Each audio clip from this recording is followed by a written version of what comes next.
Good morning. My name is Jeff Lovejoy. I'm a certified business coach with Action Coach, and this morning I have the pleasure of talking with Marc Apple. Good morning, Marc. Good morning. How are you doing today? Excellent, excellent. Thank you. Thanks so much. Tell me a little bit about your business, Marc. I know you've got people located across the country. Tell me a little bit about the focus and the expertise you all bring. Sure. So the name of my business is called Forward Push. We are a full service marketing agency that specializes in working with small to medium sized businesses and startups. And our Atlanta office is based in downtown Chamblee. Excellent, excellent. And how long have you been focused in had the business? We've been around for almost 11 years now with clients Excellent. all over the country. Got it. And is it I know that the website says a lot of social media SEO stuff. Is that the primary focus, or is that one piece of what you all do help clients with? Yeah, that's a great question. So it's really one piece. What we have found over the years is that a small business has to have a great website, and that's the foundation.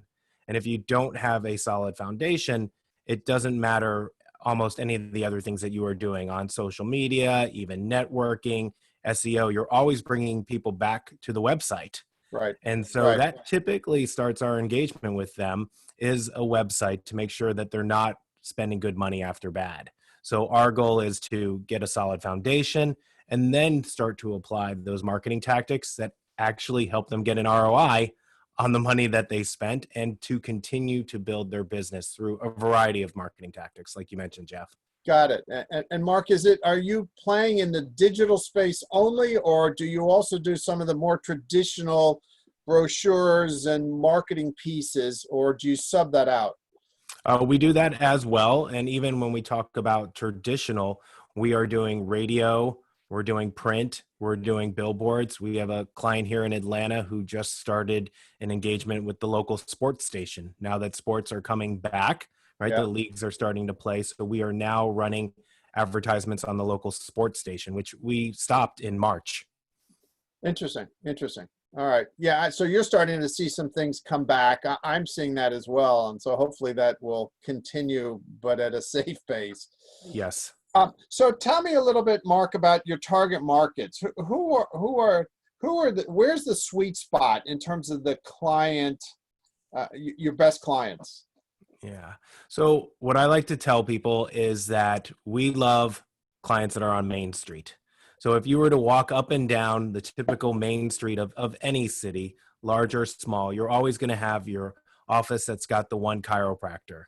You're going to have the law firm that's got 3 or 4 lawyers and a handful of paralegals. You're going to have the business coach who is a franchisee that's helping people in their community. All great clients for us. But then on the flip side, you're going to have the startup that's well-funded, that maybe has 50, 60, 100 people.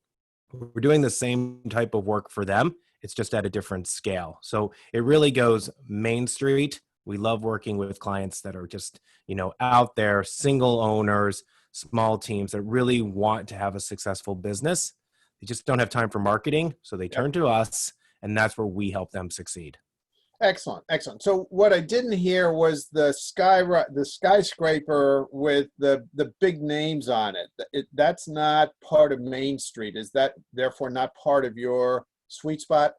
That's accurate. Yeah, that's not part of our sweet spot. We really like working long-term with clients. Over the years, I found that we get to know their families. We get to see their kids graduate. We get to have all the life milestones with them. We see them move from office to a bigger office. We're there for all the punches as well. And I haven't found that you can get that with sort of the skyscraper businesses. Yep. That's typically someone that is doing a great job, but the check that they're writing isn't really their check. And I kind of like to have that connection with our clients. Yeah, I absolutely know what you're talking about, because I'm the same way. It's like it's so rewarding to get to know people personally, as well as and helping them through issues, so I absolutely understand. So is there a cap in terms of employee size or how do you? Is it just a case-by-case situation? Yeah, it really is case by case. So that's not to say that we haven't worked with some of the larger companies that you probably know their names of. in the past, but it really is sort of case by case. We've done some one-offs for some of those bigger companies that are very well known, and they've been sort of just projects because people come to us because they know that we do a good job. But Yeah. really, the bread and butter is the Main Street, and that's where we like being. Got it. Okay. So Mark, tell me a little bit about how the business was impacted by this pandemic situation that we're going through.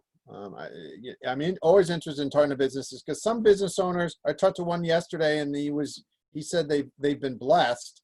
Others have been, and maybe not hanging on by fingernails, but not too far from it. So where are you all? Yeah. So on a scale of 1 to 10 for us personally, the agency and the business that I own, I would say that we're about at a 9, maybe even a 10. And it's because the whole community of small business owners sort of had an awakening. A lot of them realized, wait, I don't have a website, or I have a website and I've never updated it. I think the pandemic finally pushed our core clients to go back and say, whoa, everyone's now online. Where am I? Interesting. So that brought a lot of phone calls in of, hey, I need to update my website. What can I do to get a website? How quickly? And then the flip side were people that had websites, but realized that everyone, during these last 3 months, 4 months of the pandemic was on social media. And they realized that they weren't there for their business. So they weren't posting to Facebook. They weren't on Instagram. They weren't keeping an active LinkedIn profile. And they were calling us asking, what should I be doing as well? So we've seen an upturn in new clients, new inquiries coming in, asking if we can help them with their business. Excellent. Yeah, so that's been a blessing. The flip side is that with our current clients, because they were sort of prepared for this, not knowing that they were being prepared for a pandemic, because nobody was preparing for this, Right. continually had new content on their site because they've been working with us. So we've been continuing to put blogs on their websites for years, doing social media for them, doing videos for them, doing email newsletters. So for them, it sort of was business as usual in regards to their marketing. But we also had to really sort of iterate with them as well, because it wasn't really business as usual. Like a good example might be, we have a doctor who performs telemedicine now, and he wasn't really doing telemedicine consultations before the pandemic. It was something we had talked about, something he was interested in, but literally his calendar was booked. The practice was doing great, and we didn't have the need, that pain point, because he was able to see people. Right. So once the pandemic really hit, we added telemedicine to his website. It's pretty amazing. You can go on the website, you either click a button or on your phone, and you can actually, what actually amounts to is sending him a text message. You can send him pictures. You can do a video conference. You can send him a video. So the patient gets the benefits of a consultation without having to drive across town, without having to be in front of him, without having to worry about, what's going to happen when I go in. Do I need to have a mask on? What can I touch? What can I not touch? And they still get the quality of service. And his appointment calendar for actual procedures is booked out for the next 6 weeks. Wow. So, another great success story to come out of this, but it took some thinking to say, what can we do to stay active? Yep. So there's an often overused word these days called, and it's pivot. So you've helped him pivot to move away, not away from, but to kind of enhance his business model to now do telemed. Are there other examples? Have you done that with other business owners to kind of help them, because they probably look to you as being that marketing outreach, and logically would think about, so Mark, what do I have to do to find more clients? Yeah. So another example is, we have an attorney that we work with here in Atlanta, and they are a divorce firm. Unfortunately, during the pandemic, the courts were sort of closed. People really weren't able to file for a divorce. But with speaking with him, I learned that he also practices bankruptcy. And this is something that we have never talked about because it really hadn't come up. It's something that he actually, while he can go to court and be your lawyer for bankruptcy, it's not something that he does until recently. So we ended up all of a sudden adding bankruptcy content to his website. We're running Google Ads campaigns now for bankruptcy for him. And we know that we'll go back to the original scope of divorce. But during this pandemic, as you can imagine, a lot of people were thinking about bankruptcy. Sure. So Sure. it was really came out of just a brainstorming session with him to say, hey, the courts are closed. We know divorces aren't really happening right now. There seems to be a stalling of it. We know obviously it's going to come back. So what's next? Got it. Interesting. Yeah. So tell me, have you within your own business, have you all looked at kind of has COVID had any impact on your business? The way you do things, the way you interact with clients, how has it impacted you? Yeah. Well, we haven't been in the office physically since the middle of March. So our usage of Zoom and video calls has gone way up. Typically, we're seeing clients for their monthly reviews in our office. We're having prospects come there. So the biggest thing is everything's really converted almost 100% online to video conferences. That's been the real biggest impact. Other than that, because we work in a space where we're sending files to our clients, we're sending video files, we're sending Word documents, we're sending them all sorts of things that are basically digital properties. Yep. We've always been doing that. So that hasn't changed, but what has changed is how we're engaging with prospects and clients now through a video format. Got it.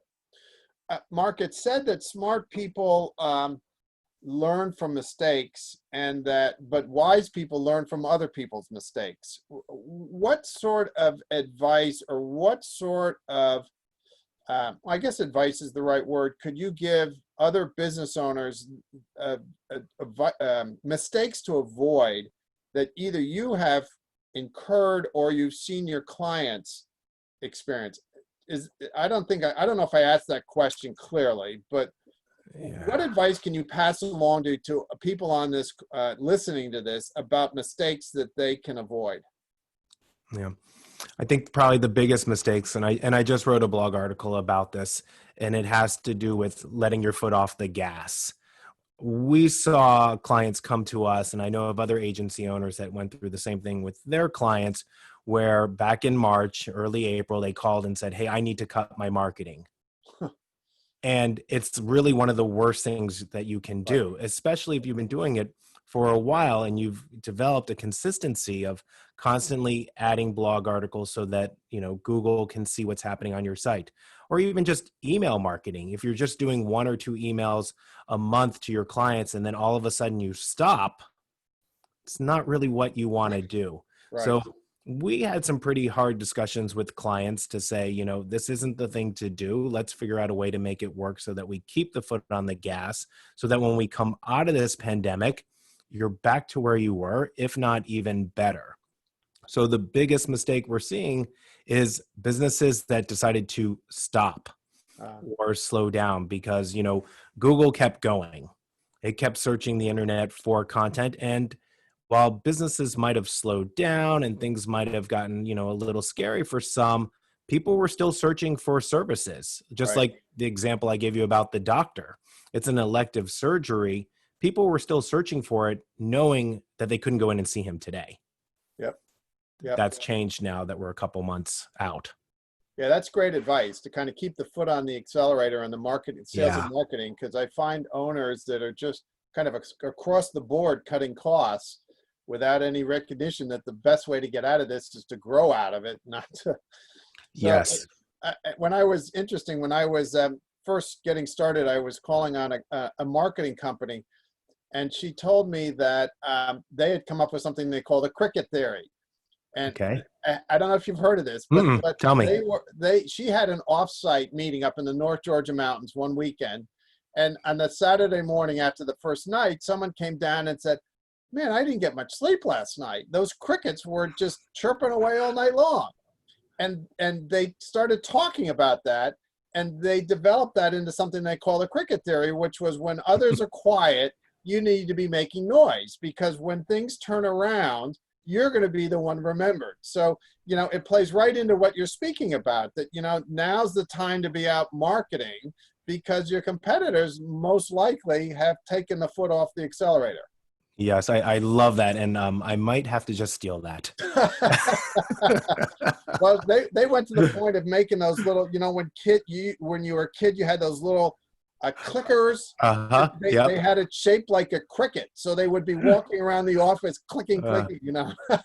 That is so great, and that really just proves the point there, is that, yeah, this isn't the time to stop. It really never is the time to stop. And I think what people forget is that if you even just have an email newsletter, is that your customers or the people on your list sort of expect it to come out. I can't tell you how many times I might have missed a week on my own newsletter, and I've gotten an email from someone to say, hey, are you all right? I didn't get this week's email newsletter from you. Right. So it's Right. just, people are creatures of habit. Yep. And don't let them down. Yep. Yep. So the big learning there that you can pass on is not to take the foot off the accelerator, off the marketing engine. Maybe if you have to take it off a little bit, but don't slash and cut and burn. Correct. Yeah, got it. So what inspires you these days, Mark? Is it somebody, or is it what you're? Tell me about what's inspirational for you. I love looking at reports.